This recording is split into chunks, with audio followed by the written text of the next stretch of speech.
Strike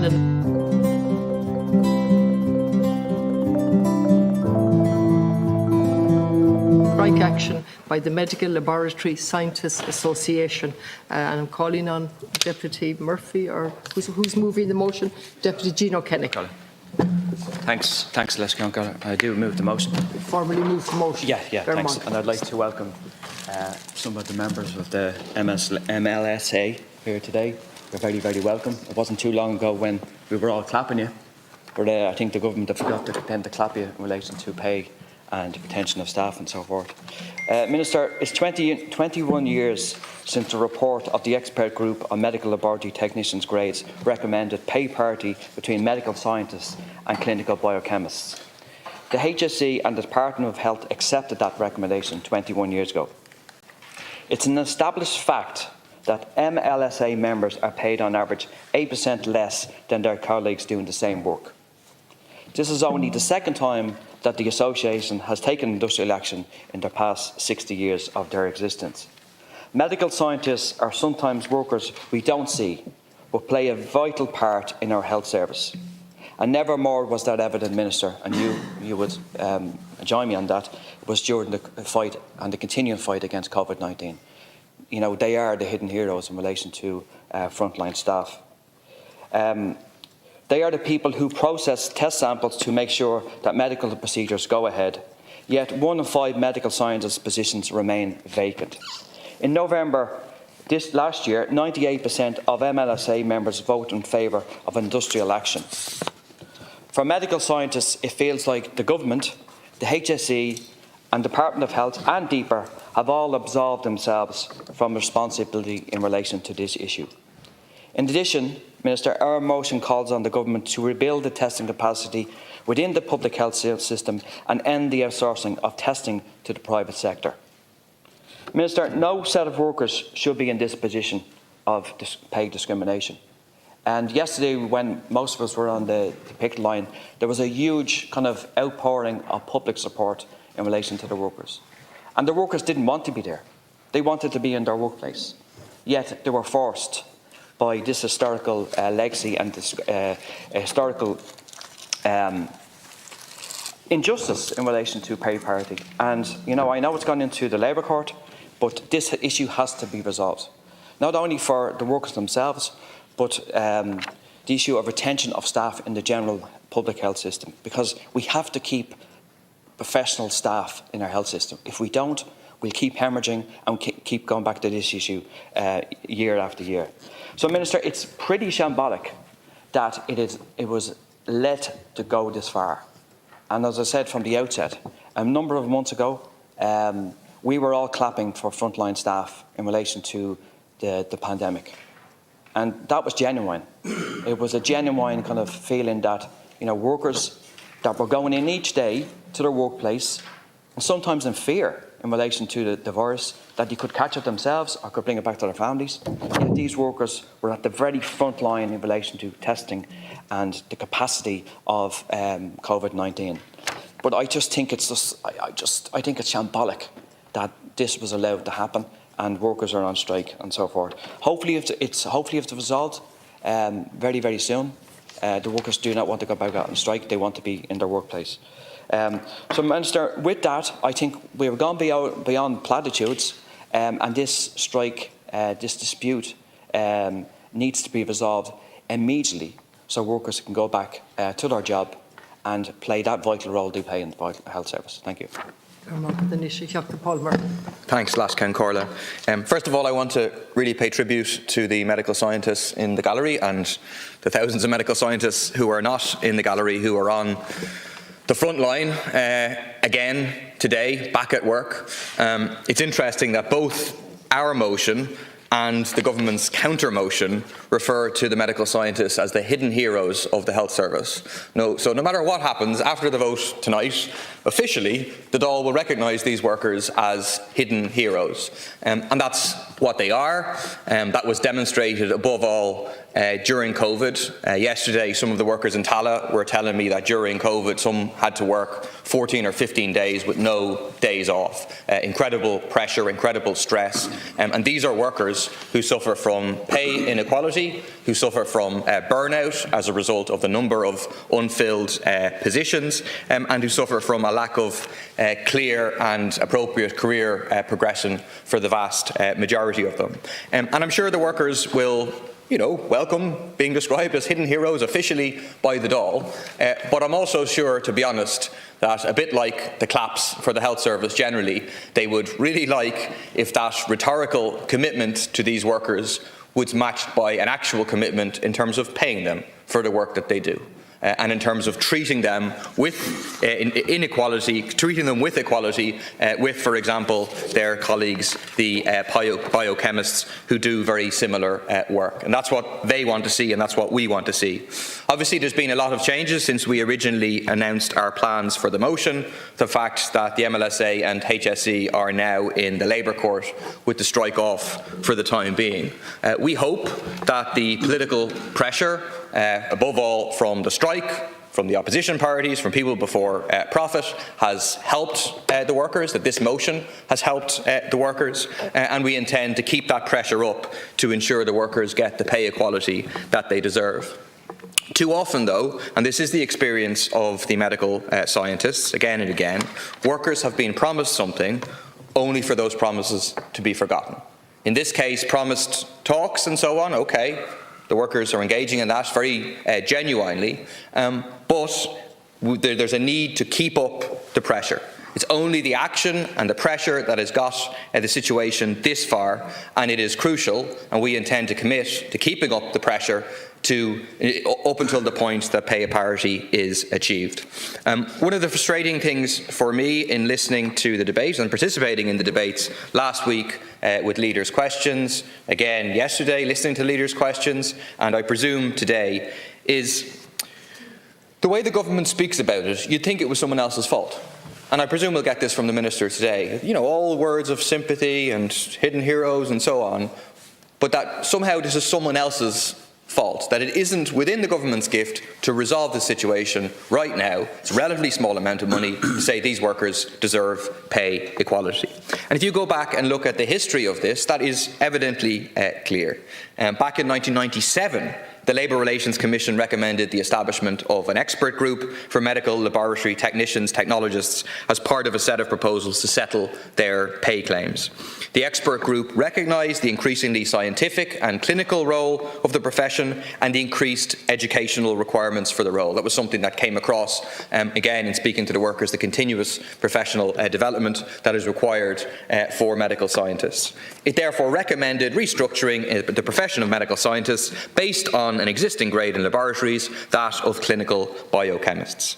Clinical biochemists work in one section of the lab. They provide a service, interacting with clinical pathways and furthering scientific influence on patient care.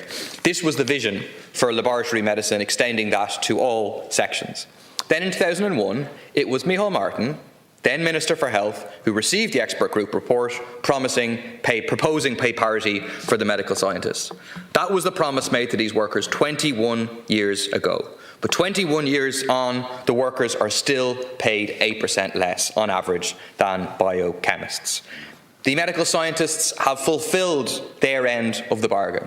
They've done everything that the report suggested, but the HSE and successive Ministers for Health have broken their promises. There can be no more kicking the can down the road. There can be no more washing their hands of it. The then Minister for Health is now the Taoiseach. The government should simply pledge that it will provide the funding for pay parity so that this wrong can be righted.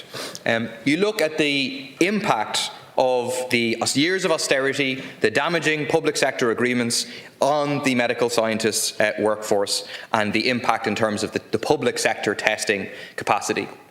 Again, speaking yesterday, some of the workers, they said that they thought there was 25 vacant positions in the matter currently. Incredible. Across the country, 1 in 5 positions unfilled. That means extra pressure on those in work. Services have reached a level where staffing is no longer sustainable. And in terms of the numbers of people who are coming through college, through 3 courses, there isn't the throughput there to replace those positions, and then you have a situation of pay inequality. Again, the workers were saying to me, look, we want to work, we want to contribute to the public health service, but if we wanted to get better pay, actually there are jobs in private industry where we can simply move to.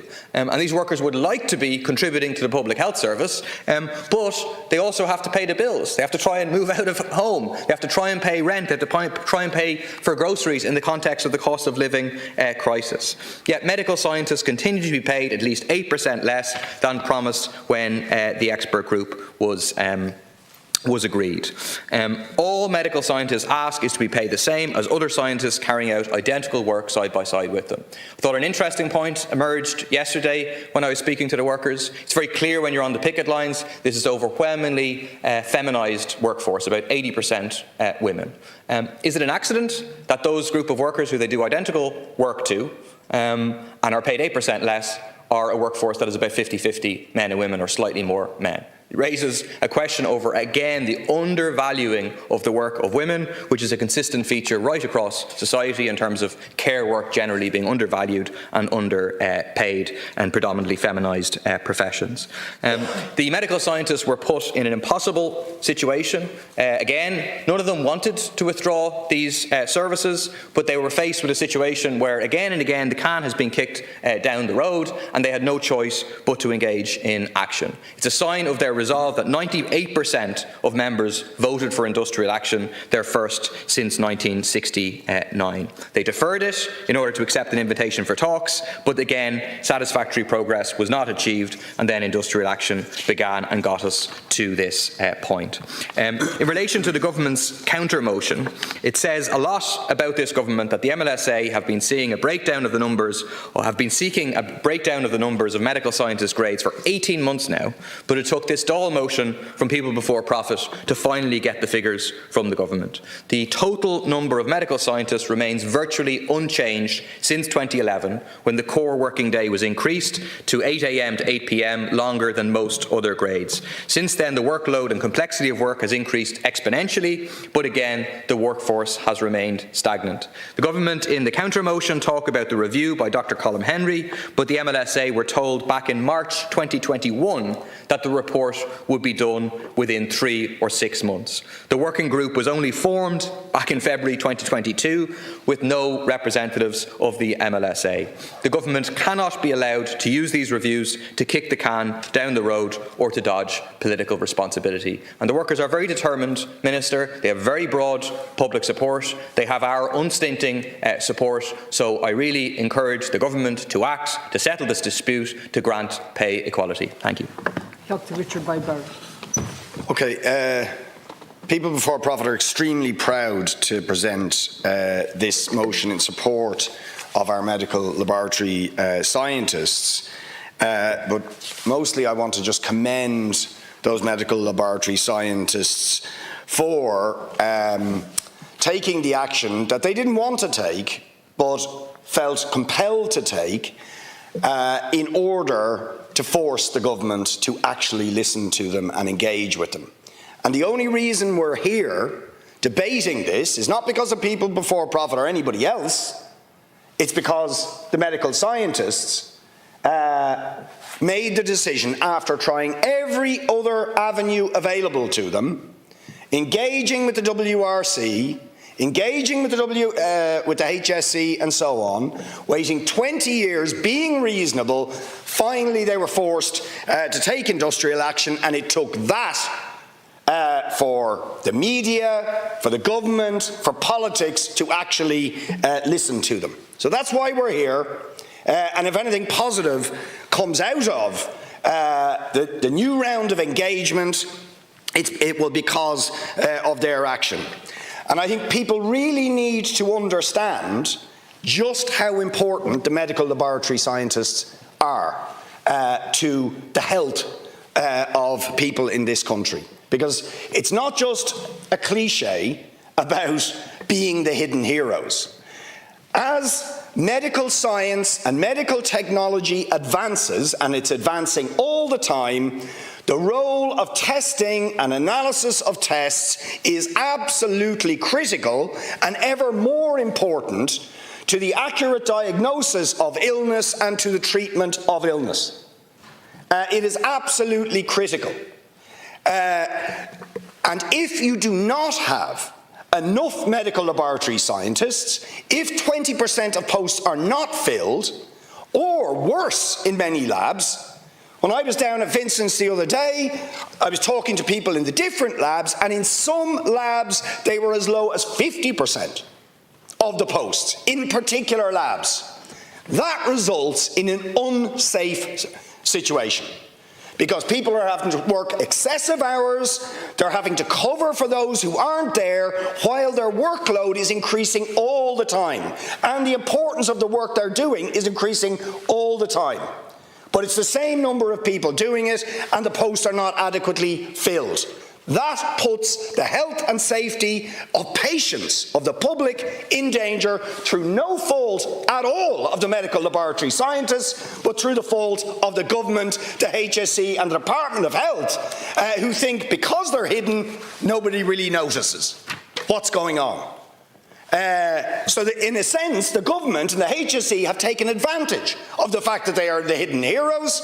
We have all the clapping during COVID, but in reality taking these people for granted, who are absolutely critical to the functioning and quality of our health service, and therefore for the health of people who need that service. They have again gone into discussions. But of course, when you look at the government's counter-motion, and I strongly recommend that the medical laboratory scientists do so, frankly, it's an insult. It's an insult to the medical laboratory scientists, because there's lots of praise, but then they say extensive engagement between health management and the MLSA on the use of sectoral bargaining fund in the last number of months. However, there are insufficient funds to fully or partially resolve this matter to the satisfaction of the MLSA. Insufficient funds. That's just not true, Minister. But that's what it's about. It's about penny pinching on the part of the Department of Health, and most importantly on the part of the Department of Public Expenditure and Reform, who have been asked repeatedly to engage in this process. So quite honestly, the Taoiseach and government representatives, in responding to the questions about this dispute, and some of us were raising this issue before the strike, appealing to the government to prevent the strike from having to go ahead by actually listening to, engaging and responding to the legitimate demands, 20 years long demands, where the pay parity they're asking for had already been recommended, and the government just didn't listen, didn't engage, didn't own up to its own responsibility of all of this, but somehow claiming the very small amount of money in reality that is involved, they just weren't willing to go there.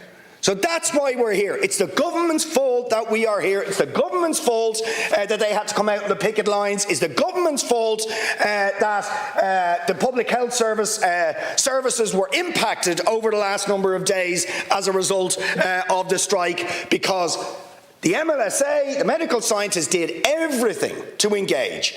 They deferred strike action earlier this year in order to again engage, but you didn't listen, you didn't respond, because you're penny pinching on actually giving these people the thing that it was already accepted they deserved, the pay parity with the clinical biochemists, and the urgency from the point of view of the health service of actually being able to retain these people, prevent them going into the private sector where they can actually get decent pay. It is the government's fault. Still dragging their heels, and still, even now in this counter motion, claiming they don't have the money, when they clearly have the money. And that's one thing we learned about COVID. You know, we were told for years, oh, we don't have the money for this, we don't have the money for that, but actually billions were found. Billions and billions were found, rightly so, to respond to the COVID pandemic that we were told previously didn't exist. So the money does exist.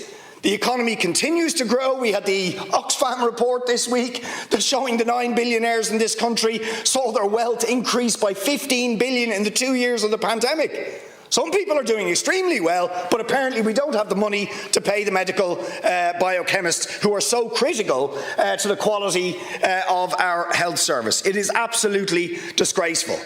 The government need to come up to the mark and don't, when talking about that this somehow has to all work in tandem with the partnership process. The MLSA are proof about the failure of the partnership system because they got left behind. For 20 years they got left behind because of this convoluted benchmarking system and relativities and so on, rather than actually willing to engage with the people themselves and value and respect these workers for the work they do for all of us. And of course, in a way, they are fighting for many other workers in the health service who are also undervalued, where we are understaffed across so many areas of the health service because we don't respect and treat our health workers with the respect and the value that they deserve.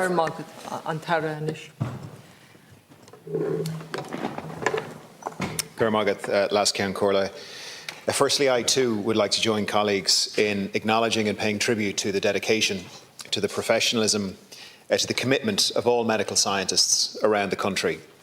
Medical scientists perform a valued and a vital role in our health service. Their testing work during the COVID-19 pandemic was, and of course still is, a critical and an essential part of our response to the pandemic. Their professionalism, their dedication must be acknowledged, and I know it is around the House. The daily testing of samples is crucial to the running of our hospitals, our community health organisations and GP services in every part of the country. This was very evident, for example, on the 18th of May, when the medical scientists engaged in a day of industrial action, and their presence in clinical settings across the country was suspended. While derogations were granted to allow for continuation of dialysis and some cancer services, thousands of other inpatient and day case elective procedures and hospital outpatient appointments were cancelled with the direct impact, as we're all aware, on patients around the country. I'd like to thank the deputies for tabling the motion, for raising this matter, and I'd like Lasceann Comhairle to move the government amendment to this motion. I'm very aware of the ongoing and long-standing claim for pay parity between medical scientists and clinical biochemists. On that basis, health management, in conjunction with the Department of Public Expenditure and Reform, have been engaged with the MLSA at the Workplace Relations Commission under the terms of the current Public Service Agreement Building Momentum. The MLSA have made clear that medical scientists and clinical biochemists should have pay parity due to the fact that they both carry out similar work, similar roles and similar functions. Parity of pay with clinical biochemists was given to medical scientists via the expert group report in respect of medical scientists in 2000. However, the first benchmarking process in 2002 broke the link between the two grades and consequently eliminated that parity. As this is a very long-standing claim, it is understandable that what the MLSA seek to raise it as an issue to address under building momentum. As colleagues will be aware, building momentum includes the process of sectoral bargaining to deal with all outstanding commitments, recommendations, awards and claims across the public sector. I want to acknowledge that the MLSA did vote against building momentum, and as members of the Irish Congress of Trade Union, they are bound by the terms of the agreement for the remainder of its lifetime. As set out under 2.1.2 of building momentum, the sectoral bargaining fund equates to 1% of basic pay for each bargaining unit set up under the agreement. Therefore, under building momentum, sectoral bargaining is the mechanism through which the MLSA can advance their claim for pay parity. The MLSA requested and were facilitated with their own bargaining unit in the sectoral bargaining process to progress this claim. And to the not unreasonable interpretation Deputy Boyd Barrett has taken in terms of insufficient funds. I want to be very clear, the government's amendment does not suggest that within the Exchequer there is insufficient funds. Obviously that would not be true. The point, Deputy, or through the Chair, the point that is being raised by government is that within the parameters of building momentum, there isn't the level of flexibility that would be required to fully address pay parity. And that's why these talks are needed. It's why these talks have been complex. So just for the clarity of the House, and probably more importantly for the people themselves, the workers themselves, the point we're making is that within building momentum, this 1% increase, that is insufficient. It doesn't carry sufficient flexibility for full pay parity of 8%. Hence, we need these talks. As previously mentioned, the MLSA and health management have been engaged in talks over the last number of months. This is with an aim of finding a way to advance the claim through the sectoral bargaining process. The HSE have provided the MLSA with the cost of their outstanding claim for pay parity with clinical biochemists. It's substantially more than the bargaining fund available, which is the point in the motion, in the amendment. Several options for moving medical scientists to the biochemist scale have been explored during the talks to date, including some that would partially resolve the claim within the agreement. To date, no proposal has been identified which satisfactorily resolves the claim within the terms set out under building momentum. Any options that were put on the table have been taken seriously and respectfully by all sides, and they've been discussed, costed and verified by the HSE, the Department of Health and DEPA in good faith. Section 5 of Building Momentum sets out the principles regarding resolution of disputes and ensuring industrial peace is maintained within the lifetime of the agreement. Should an issue remain unresolved following discussions at local level, it can be referred to the Public Service Agreement Group. The Public Service Agreement Group is the oversight body for Building Momentum. It's comprised of union and civil service representatives and it has an independent chair. The group recommended that this matter we're discussing today be immediately referred to the WRC and that industrial peace be maintained in the meantime.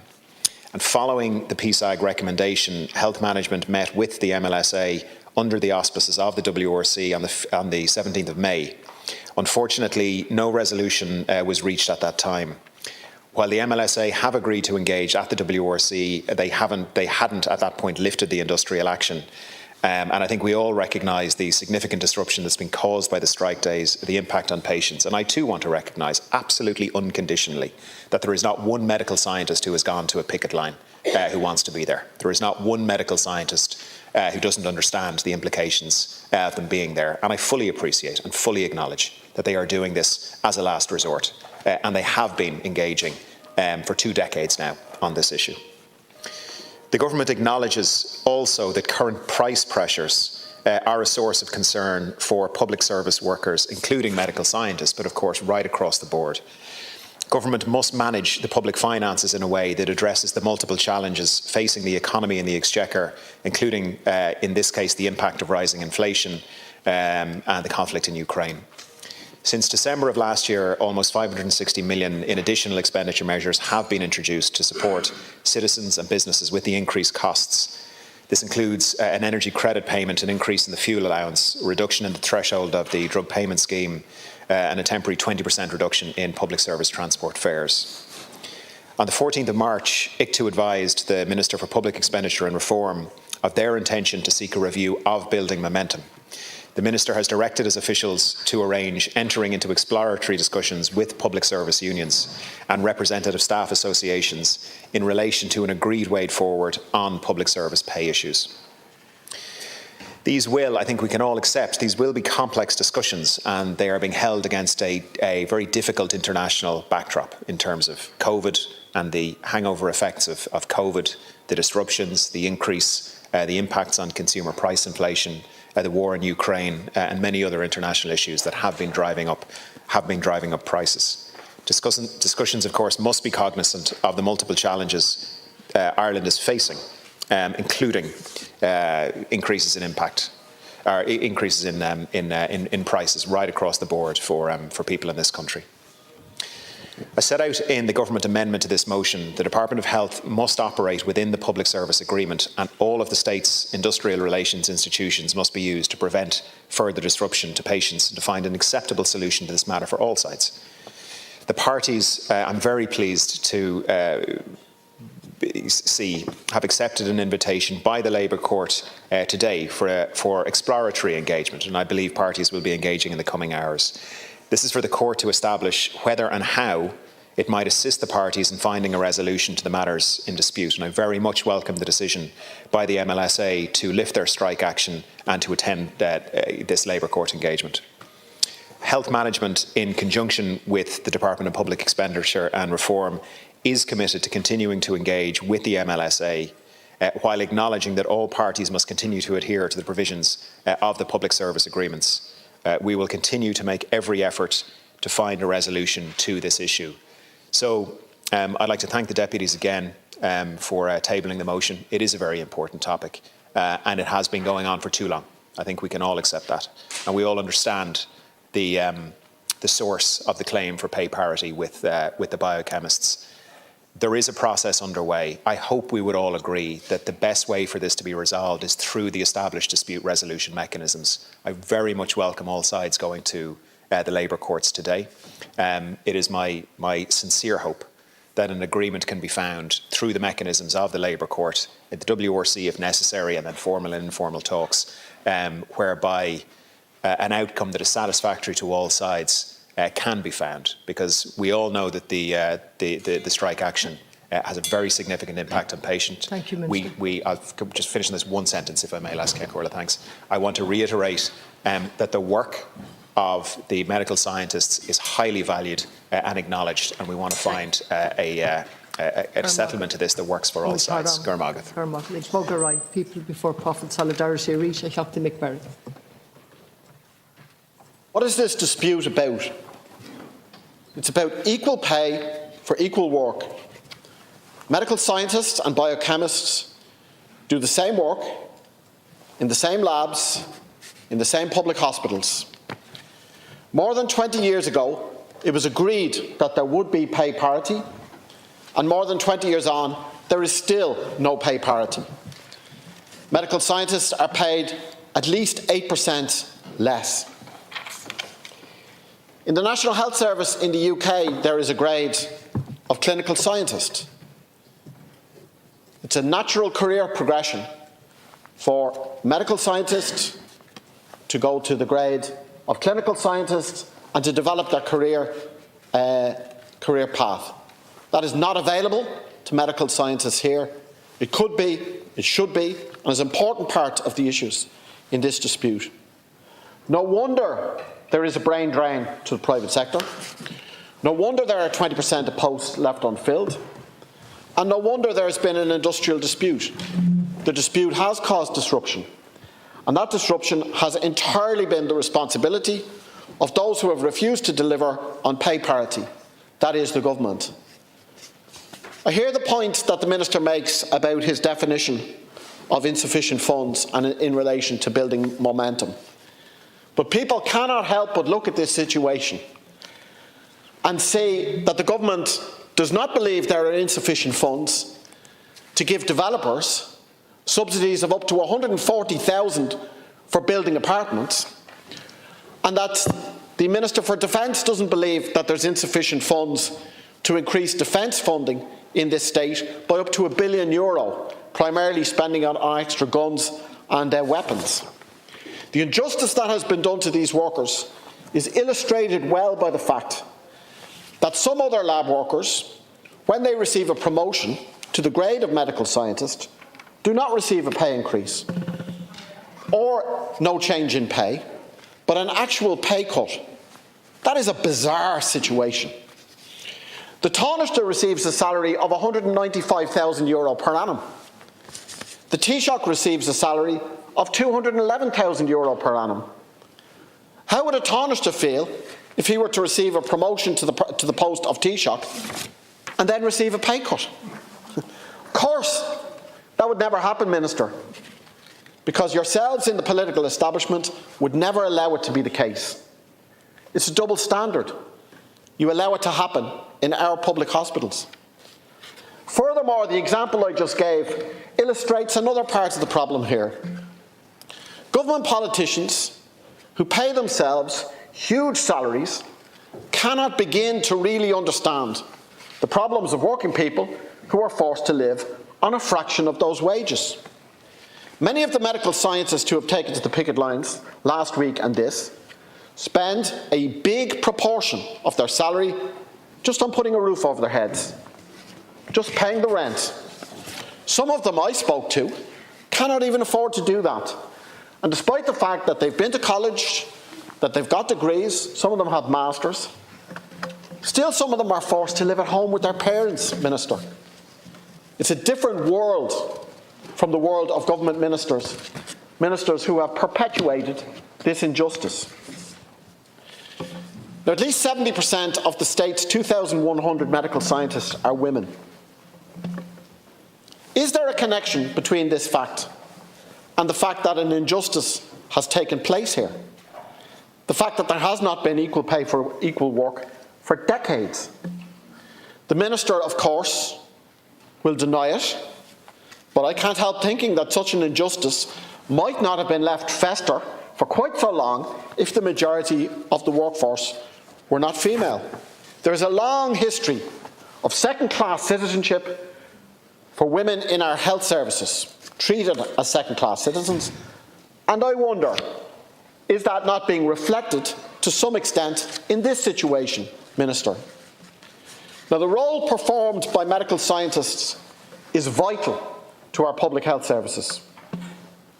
Never was this seen more clearly than in the course of the COVID pandemic, when they played a key role in the rollout of the testing programme and then in implementing it. This country could not have got through the pandemic in the way that we did if it was not for these workers. And that's all the more scandal then that they are being treated the way the government is treating them. Their vital role is also shown by the strike.